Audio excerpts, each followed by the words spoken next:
Samedi, à la tribune de l'Assemblée générale de l'ONU, le Premier ministre par intérim du Mali, le colonel Abdoulaye Maïga, s'en est violemment pris au gouvernement français ainsi qu'à ses homologues africains.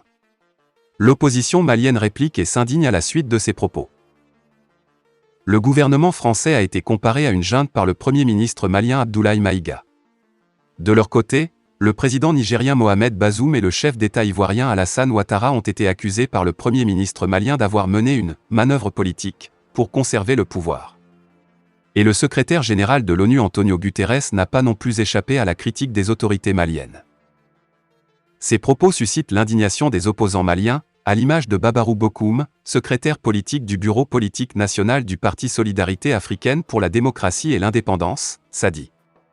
Il pointe non seulement les incohérences du discours du Premier ministre malien, mais aussi son manque d'élégance. Le colonel Abdoulaye Maïga, note de la rédaction, attaque ceux qui ont été plébiscités par leur peuple, à tort ou à raison. Il n'appartient pas au Mali ni à un dirigeant malien de dénoncer ou de remettre en cause la légitimité d'un autre chef d'État africain qui est passé par les urnes. Et cela ne peut pas être concevable lorsque ceux qui tiennent ce langage se sont imposés par des armes. Ça manquait de classe, parce que la tribune des Nations Unies est une tribune qui a vu passer des éminentes personnalités qui ont réussi à faire passer leur message avec beaucoup de classe et en respectant également leurs confrères. Pour Babarou Bokoum, les propos tenus par Abdoulaye Maïga ne sont pas dans l'intérêt du Mali, tenir des propos au mépris de tous les corps diplomatiques en s'en prenant à n'importe qui et à tous les étages. Ce n'est pas une politique qui honore notre pays, ce n'est pas dans l'intérêt du Mali.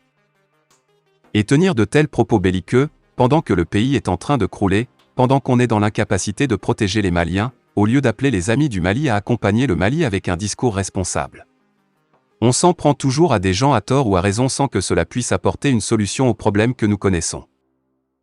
Ils ont violé la charte de la transition pour se maintenir au pouvoir.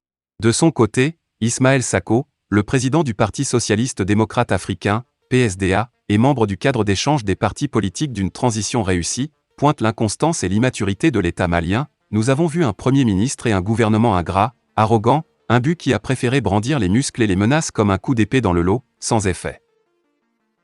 Il reproche à la Côte d'Ivoire, ce qu'ils ont reproché au président Alassane Ouattara, de faire du forcing, de non-respect de la Constitution, d'un troisième mandat et tout ce qui s'ensuit. Mais ils ont oublié qu'eux-mêmes, ils ont violé la charte de la transition pour se maintenir au pouvoir. Ils taclent aussi le discours du Premier ministre malien concernant les allégations envers la France. Pour lui, il faut maintenant des preuves, cela fait presque un mois que partout, sur tous les toits, ils ont crié qu'ils ont des preuves concrètes contre la France. Ils ont eu l'opportunité de s'exprimer devant les Nations Unies pour faire un show. Pourquoi n'ont-ils pas présenté une seule preuve convaincante? Ils ont préféré faire des allégations et terminer par des menaces contre le président Umaro Sissoko Embalo, président de la CEDEAO, qui a été le premier chef d'État à les soutenir. C'est un pleurnichard qui a tout simplement haussé le ton. Fin de la vidéo, merci pour votre attention.